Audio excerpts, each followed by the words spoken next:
Hi friends, welcome back to channel. Today நம்ம என்ன video பார்க்க போகிறோம் அப்படின்னா, ஃபோனை பார்த்தோன்னே நீங்கள் கண்டுபிடிச்சிருப்பீங்க. இது வந்து கொஸ்டின் ஆன்சர் வீடியோ தான். நான் இப்போ ஒரு 3 டேஸ்க்கு முன்னாடி வந்து யூடியூப் சேனலில் வந்து ஒரு ஃபோட்டோ போட்டு ஏதாவது கொஸ்டின் வேணுன்னா கேளுங்க, ஆன்சர் பண்ணுறேன் அந்த மாதிரி சொல்லியிருந்தேன். நீங்கள் ஒரு சும்மா கம்மியாக தான் கேட்டிருந்தீங்க. அதில் பார்த்தீங்க அப்படின்னா சுத்தமாக வியூஸே போகல, கம்மியான கொஸ்டின் கேட்டிருந்தீங்க. 3-4 தான் என்னமோ கேட்டிருந்தீங்க. அது போக லைவ் நான் டெய்லி போட்டுருக்கேன் பார்த்தீங்களா, அதில் கொஸ்டின் கேட்டதுக்கு எல்லாத்துக்கும் சேர்த்துமே இப்போ வந்து நான் ரிப்ளை பண்ண போகிறேன். என்ன கொஸ்டின் நீங்கள் தெரிஞ்சுக்கணும் அப்படின்னா, ஃபஸ்ட்டு நம்ம வீடியோக்குள்ளே போகணும். அதுக்கு முன்னாடி நம்ம சேனலில் ஃபஸ்ட் டைம் பார்த்தீங்க அப்படின்னா சப்ஸ்கிரைப் பண்ணிக்கோங்க, பக்கத்தில் உள்ள பெல் ஐகானை டைம் கிளிக் பண்ணிக்கோங்க. அப்போ தான் நம்ம வீடியோ போடுறது உங்களுக்கு நோட்டிஃபிகேஷன் வரும். இன்ஸ்டாகிராம் ஐடி வந்து நிறைய பேர் ஃபாலோ பண்ணாமல் இருக்கீங்க, அதே மறக்காமல் ஃபாலோ பண்ணிக்கோங்க. கீழே டேக் பண்ணுறேன், ஃபாலோ பண்ணிக்கோங்க. வாங்க ஃப்ரெண்ட்ஸ், வீடியோக்குள்ளே போகலாம். எனக்கு நிறைய வேலை இருக்கு, நான் ரொம்ப பிஸி.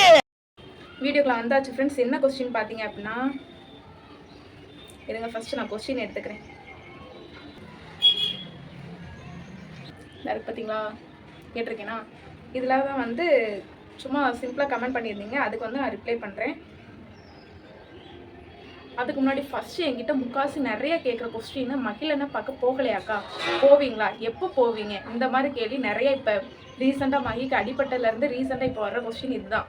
லைவில் நான் போட்டதுலேருந்து ஃபுல்லாகவே இந்த கொஸ்டின் தான் கேட்டுகிட்டே இருக்கீங்க. நான் மகியை பார்க்க போகணும்னு நினச்சேன், உண்மையிலே நினச்சேன். என்னால் இப்போ வந்து போக முடியலை. ஏன் அப்படின்னா, நான் மதுரையை தாண்டி அந்த பக்கம் நான் போனதே கிடையாது, ஒரு தடவை கூட போனது கிடையாது. சிவகங்கை வந்து எப்படி இருக்கும், எங்கே போய் இறங்கணும் எதுவுமே எனக்கு தெரியல. நான் ஒருத்தியாக தனியாக வந்து அந்த பக்கம் போக முடியாது. யாராவது சப்போர்ட்டுக்கு வந்து ஆள் இருந்தாங்கன்னா போகலாம் அப்படின்னு நினச்சேன், ஆனால் யாருமே வரல. அது போக ஒருத்தவங்கள்ட்ட கேட்டிருந்தேன், நம்ம ராஜபாளையத்தில் தான் அவங்க வீடியோஸ் போடுவாங்க, ராம்ஷினா, அவங்க உங்களுக்கு தெரியும் நினைக்கேன், தெரியுதா என்ன தெரியல, ஆனால் அவங்ககிட்ட கேட்டிருந்தேன். போயிட்டு வந்துட்டிங்களாண்ணா, போவோமா அப்படின்னு கேட்டிருந்தேன். நாங்கள் உதயா சுமதி அவங்க ஃபங்க்ஷன் இருக்கு பார்த்தீங்களா, அப்போயே நாங்கள் போயிட்டு வந்துட்டோம் சிஸ்டர் அப்படின்னு சொல்லிட்டாங்க. அதனால் என்னால் போக முடியலை. ஊடால என்னைக்காவது அங்கிட்டு போக முடிஞ்சது அப்படின்னா நான் கண்டிப்பாக போய் பார்ப்பேன். இப்போதைக்கு என்னால் போக முடியல. நான் ஸ்டார்டிங் சொன்னது வந்து போகணும் அப்படின்னு தான் சொல்லிட்டு இருந்தேன். இப்போ வந்து என்னால் போக முடியலை, அதுதான் ரீசன். இன்னொரு நாளைக்கு கண்டிப்பாக நான் ஒரு நாளைக்கு நான் போய் பார்க்குறேன் சிஸ்டர். ஏன்னா அவங்க வீடு நான் போனதே கிடையாது, அவங்க வீட்டுக்கு நான் போனதே கிடையாது. பால் காய்ச்சிக்கு போயிருந்தா கூட எனக்கு தெரிஞ்சிருக்கும், பால் காய்ச்சிக்கும் நான் போனது கிடையாது. அப்போ தான் எனக்கு மேரேஜ்ன்றதுனால அப்போ போகலை. அதுக்கப்புறமே நம்ம போனதே கிடையாது. ஒரு நாளைக்கு நம்ம கண்டிப்பாக போவோம், எப்படியா தெரிஞ்சு வச்சுட்டு யார் கூடயா சேர்ந்து நம்ம போயிட்டு வந்துடுவோம். போயிட்டு தம்பியை பார்த்துட்டு வருவோம். ஓகேவா, ஒரு கொஸ்டின் முடிச்சு. அதுக்கப்புறம் வந்து இந்த நம்ம கேட்டதுக்கான ரிப்ளை. பாப்பா, நீ வீடியோவில் நல்லா பேசுகிறடா, உனக்கும் அண்ணாக்கும் ஏஜ் டிஃப்ரென்ஸ் சொல்லு. எனக்கும் அவங்களுக்கும் ஏஜ் டிஃப்ரென்ஸ் வந்து கேட்டிருக்கீங்க. 2 பேருக்கு வந்து பார்த்தீங்கன்னா 7 இயர்ஸ் டிஃப்ரெண்ட்டு. 7 வருஷம் என்னோட அவங்க மூத்தவங்க.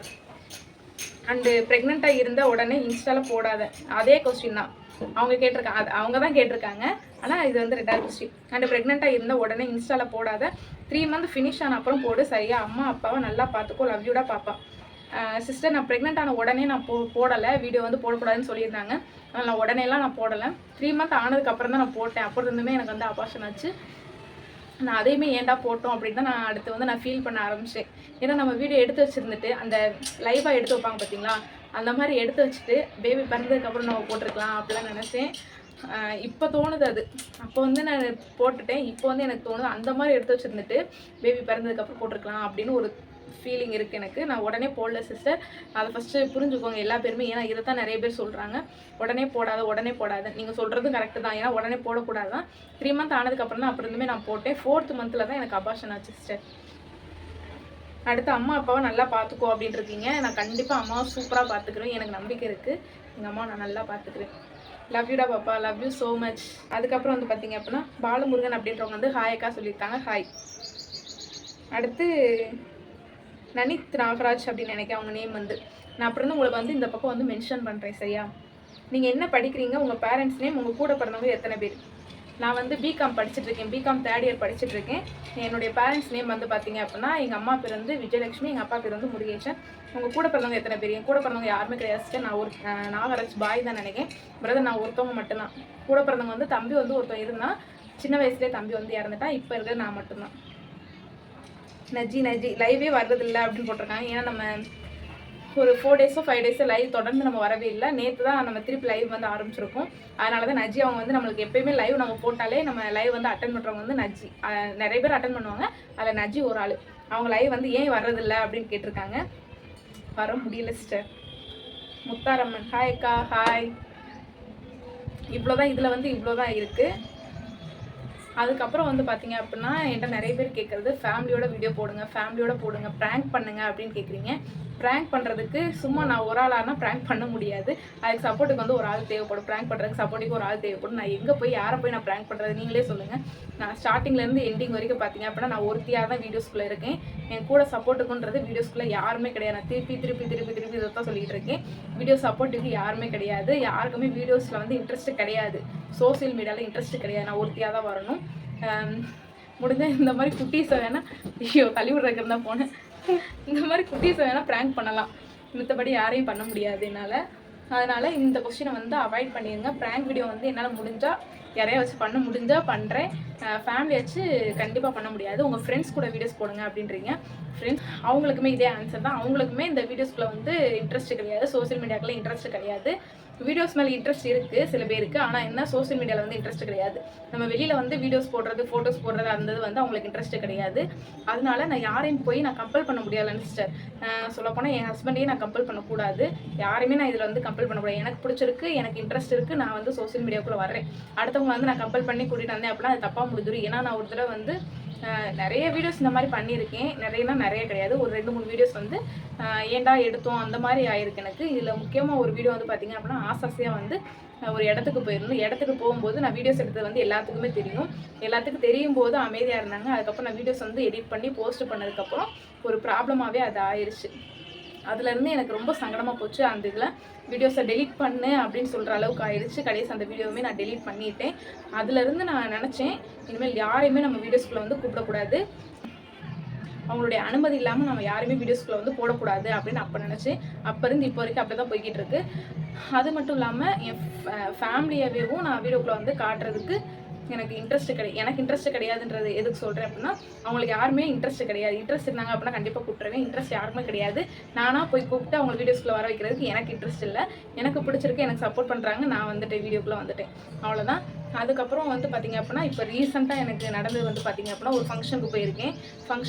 நான் வீடியோ எடுக்கலைன்றது அவங்களுக்கு தெரியுமா தெரியலையான்றது எனக்கு தெரியாது. அப்போ வந்து என்கிட்ட கேட்கல, இன்னொருத்தவங்கள்ட்ட விட்டு, அது யாருன்றது சொல்லக்கூடாதுல்ல, அதனால் இன்னொருத்தவங்கள்ட்ட வந்து கேட்டிருக்காங்க.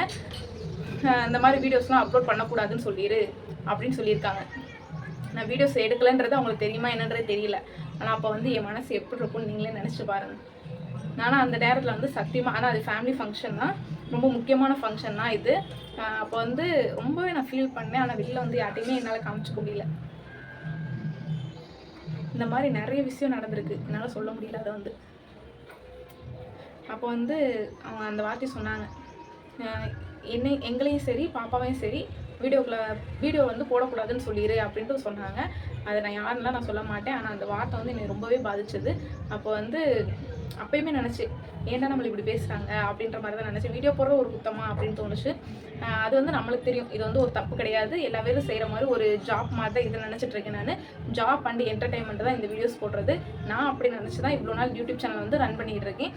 மற்றவங்களுக்கு எப்படி தோணுதோ அதெல்லாம் நான் கண்டுக்க போகிறது கிடையாது. பேசுகிறவங்க பேசட்டும். அப்பப்போ கஷ்டமாக இருக்கும், அப்பப்போ கஷ்டத்தை வந்து தூக்கி எரிஞ்சிட்டு வீசிட்டு நம்ம போக வேண்டியதான், நம்ம வேலையை பார்க்க வேண்டியதுதான். எவ்வளவோ கஷ்டம் நடக்குது, அதில் வந்து இது ஒரு கஷ்டமா அப்படின்னு நினச்சிட்டு கொண்டு போய்கிட்டு இருக்கேன். இந்த மாதிரி நிறைய பேர் மனசு நொந்து போகிற மாதிரி பேசுகிறாங்க. ஏன்னு தெரியல. நம்ம கஷ்டப்படுவோம்னு நினச்சி பேசுகிறாங்களா இல்லை கஷ்டப்படணும்னு நினச்சி பேசுகிறாங்களா என்னன்னு தெரியல. நிறைய பேர் கஷ்டப்படுற மாதிரி தான் நிறைய பேர் பேசுகிறாங்க. இருந்துட்டு போட்டும். அடுத்து இப்போ காலேஜில் ஒரு ஸ்டாஃப் சொன்னாங்க. அப்போ வந்து எல்லா பேருமே என் முகத்தை பார்த்தாங்க. என்ன சொன்னாங்க அப்படின்னா, வீடியோஸ் போடுறது வந்து வேஸ்ட் ஆஃப் டைம் அப்படின்னு சொன்னாங்க. அதை வந்து ஒரு ஸ்டாஃப் தான் சொன்னாங்க. வேஸ்ட் ஆஃப் டைம் நிறையா சொன்னாங்க. வீடியோஸ் போடுறத பற்றி தான் சொல்லிட்டு இருந்தாங்க. எனக்கு அப்படி ஒன்று வீடியோஸ் போடுறதுல வந்து தப்பாக ஒன்றுமே தெரியல. அவங்க பார்வையில் தான் இருக்குது. வீடியோஸ் போடுறது நல்லதா கெட்டதான்றது அவங்க பார்வையில் தான் இருக்குது. அவங்க சொன்ன வார்த்தை வந்து திடீர்னு யூடியூப் சேனலுக்குள்ளே வர்றாங்க, திடீர்னு கார் வாங்குறாங்க, திடீர்னு வீடு கட்டுறாங்க அப்படின்னு சொன்னாங்க. ஆனால் அவங்க கஷ்டம் அவங்களுக்கு தான் தெரியும். ஒரு வீடியோ எடிட் பண்ணுறதுக்கு எவ்வளோ பெரிய கஷ்டம் தெரியுமா? அதுக்கப்புறம் எந்தெந்த கண்டென்ட் போடணும், என்னென்ன கண்டென்ட் போடணுன்றது யோசிக்கிறது எவ்வளோ பெரிய கஷ்டம் தெரியுமா? நம்ம படிக்கிற கஷ்டம் தான். படித்து அவங்க வந்து ஒரு வேலை பார்க்குறாங்க அந்த ஸ்டாஃபு. அதே மாதிரி தான் இது. அவங்களுக்கு வந்து இதில் இன்ட்ரெஸ்ட் இருக்குது. என்னென்ன போடணுன்றது அந்த யோசிக்காங்கல்ல, அதுவே எவ்வளோ பெரிய கஷ்டம். அதை ஃபஸ்ட்டு தெரிஞ்சுக்கோங்க. ஏன்னா ஈஸியாக சொல்லிட்டு போயிடுறாங்க. அப்போ வந்து நிறைய பேர் அந்த கிளாஸே அப்போ வந்து சிரிச்சுட்டு தான் இருந்துச்சு. நானுமே ஸ்டார்டிங் வந்து சிரித்தேன். அவங்க வந்து நல்லது சொல்கிற மாதிரியே இருந்துச்சு. கடைசி பார்த்தா அதுக்கு வந்து சோசியல் மீடியாவுக்கு வந்து எதிராக சொல்கிற மாதிரி இருந்துச்சு. யூடியூப் சேனல் வச்சுருக்கிறத பற்றி அவங்க குறை சொன்னாங்க. அது ஓகே. அப்போ மீடியாவில் வந்து டிவிலலாம் எத்தனையோ பேர் வந்து ஆக்ட்ரஸ்லாம் வர்றாங்க. அப்போ அவங்களையும் குறை சொல்லணும்ல. அவங்களும் இந்த மாதிரி தான் நடிக்காங்க, நடிச்சு தான் வீடியோஸ் போடுறாங்க, அந்த வெளியில் வர்றாங்க. அதே மாதிரி தான் யூடியூப் சேனல் வச்சிருக்க மாதிரி தானே அவங்களும் அந்த மாதிரி தானே இருப்பாங்க. அப்போ அவங்க நல்லவங்க, இவங்க கெட்டவங்களா? எனக்கு ஒன்றும் புரியலை. நான் யாரும் சப்போர்ட் பண்ணிலாம் நான் பேசலை. நானும் யூடியூப் சேனல் வச்சுருக்கேன், நானும் யூடியூப் சேனல் ரன் பண்ணிகிட்டு இருக்கேன். எனக்கு என் மனசில் பட்டதை நான் சொல்கிறேன், அவ்வளோதான். அப்போ வந்து எனக்கு ரொம்ப கஷ்டமாக இருந்துச்சு. எதுக்கு இப்படி குறை சொல்கிறாங்க? அவங்க கஷ்டப்பட்டு படித்து வேலை பார்க்காங்க. அதே மாதிரி தான் இதில் வந்து அவங்க கஷ்டப்பட்டு நடித்து வேலை பார்க்குறாங்க. அவ்வளோதான் வித்தியாசம் இதில். அவங்க படித்து வேலை பார்க்காங்க, இவங்க நடித்து வேலை பார்க்காங்க. நடிக்கிற வந்து வாழ்க்கை ஃபுல்லாக இப்படியே நடிச்சிட்டு இருப்பாங்கலாம் கிடையாது. அந்த கொஞ்ச நேரம் இப்போ ஒரு 10 நிமிஷம் வீடியோஸ் இருக்கும் அப்படின்னா 10 நிமிஷம் அவங்க நடிப்பாங்க, அவ்வளோதான். அதை விட்டு அதுக்கப்புறம் அவங்களுக்கு லைஃப்பில் எப்பயும் போல் போய்கிட்டு இருக்கு. ஓகே ஃப்ரெண்ட்ஸ், இதை தான் நான் சொல்ல வந்தேன். ஏன்னா நிறைய பேர் நிறைய பேசுகிறாங்க, பேசிட்டு போகிறாங்க அப்படின்னு விட்டாச்சு. ஆனாலும் மனசுக்கு வந்து அது தெரிய மாட்டேங்கி, மனசு வந்து கஷ்டப்பட தான் செய்யுது. இது மட்டும் இல்லை, நிறைய விஷயம் இருக்குது. அதெல்லாம் எல்லாத்தையுமே சோஷியல் மீடியாவில் வந்து சொல்ல முடியாது. லைஃப் ஜேர்னியை பற்றி சொல்லுங்கள் அப்படின்னு சொன்னீங்க. லைஃப் ஜேர்னி சொல்கிறதுக்கு எனக்கு பயமாக இருக்குது. யார் என்னென்ன நினைப்பாங்கன்றது தெரியல. இதுவே வந்து ஒரு பிரச்சனையாக உண்டானாலும் உண்டாகும். லைஃப் ஜேர்னியில் வந்து நிறைய நடந்திருக்கு. சில பேருக்கு வந்து பார்த்தீங்கன்னா கஷ்டன்றது ஒரு தடவை 2 தடவை இந்த மாதிரி தான் பெரிய கஷ்டம் வரும். ஏன்னா என்னுடைய வாழ்க்கையில் ஸ்டார்டிங்லேருந்து இப்போ வரைக்கும் கஷ்டம் மட்டுமே இருக்கிற மாதிரி தான் இருக்குது. ஏன்னா எனக்கு எங்கள் அம்மாவை நினச்சி நான் ரொம்ப வேறு எதுக்குமே நான் ஃபீல் பண்ண மாட்டேன். எங்கள் அம்மா நினச்சி ரொம்ப ஃபீல் பண்ணுவேன் நான். என்னால் அவங்க வந்து ஒரு நல்ல நிலைமையில வந்து வைக்க முடியல அப்படின்னு நினச்சி ரொம்ப ஃபீல் பண்ணுவேன். அதனாலேயே எனக்கு ஸ்டார்டிங்லேருந்து இப்போ வரைக்கும் வந்து ரொம்ப கஷ்டம் தான் தெரியுது. கஷ்டம் வந்து விட்டு போக மாட்டேங்க அப்படியே நினச்சிட்டேவும் எப்படியோ லைஃப்பை வந்து ரன் பண்ணிக்கிட்டே இருக்கேன். அப்போ இருந்து இப்போ வரைக்கும் அப்படி தான் ரன் பண்ணிகிட்டு இருக்கேன். ஓகே ஃப்ரெண்ட்ஸ், லைஃப் ஜேர்னி வந்து என்னால் போட முடியுமா முடியாதான்னு தெரியல. நீங்கள் கேட்டீங்க, அதுக்கான ரிப்ளை பண்ணிட்டேன். ஏன்னா அதனால் வந்து ஏதாவது ஒரு ப்ராப்ளம் வந்துருமோது ஒரு பயம் இருக்குது எனக்கு. ஏன்னா நிறைய கஷ்டப்பட்டிருக்கோம் அந்த நேரத்துலலாம். யாரும் சப்போர்ட்டுமே கிடையாது. இப்போயாவது சில பேர் வந்து புரிஞ்சுக்கிட்டாங்க. இப்போ என்னுடைய மேரேஜுக்கு அப்புறம் தான் சில பேர் வந்து புரிஞ்சுக்கிட்டாங்க. மேரேஜுக்கு முன்னாடி நானும் எங்கள் அம்மா அவ்வளோ கஷ்டப்பட்டுருக்கோம். யார் சப்போர்ட்டுமே கிடையாது. எல்லா பேருமே குறை சொல்லுவாங்க. ஏன்னா நானும் எங்கள் அம்மா அவ்வளோ கஷ்டப்பட்டுருக்கோம். அதெல்லாம் வெளியில் சொல்ல முடியாது. பட்டு அதெல்லாம் கடந்துட்டு இப்போ அவங்ககிட்டையுமே நாங்கள் நல்லா தான் பேசுகிறோம். அதை மனசில் வச்சுக்கிட்டு இருந்தோம் அப்படின்னா இப்போ வரைக்கும் நாங்கள் வந்து யாருமே இல்லாமல் தான் இருக்கணும். அவங்க அப்பா அப்படி பேசுனாங்க, இப்போ வந்து அவங்க புரிஞ்சுக்கிட்டாங்க அப்படின்னு நினச்சிட்டு இப்போ நாங்கள் நல்லா பேசிட்டு போய்கிட்டு இருக்கோம். அவ்வளோதான். ஓகே ஃப்ரெண்ட்ஸ், இந்த வீடியோ உங்களுக்கு பிடிச்சது அப்படின்னா லைக் பண்ணுங்கள், ஷேர் பண்ணுங்கள், கமெண்ட் பண்ணுங்கள். மறக்காமல் நம்ம சேனல் வந்து சப்ஸ்கிரைப் பண்ணிக்கோங்க. பாய். நெக்ஸ்ட் ஒரு சூப்பரான வீடியோவில் வந்து மீட் பண்ணுறவங்கள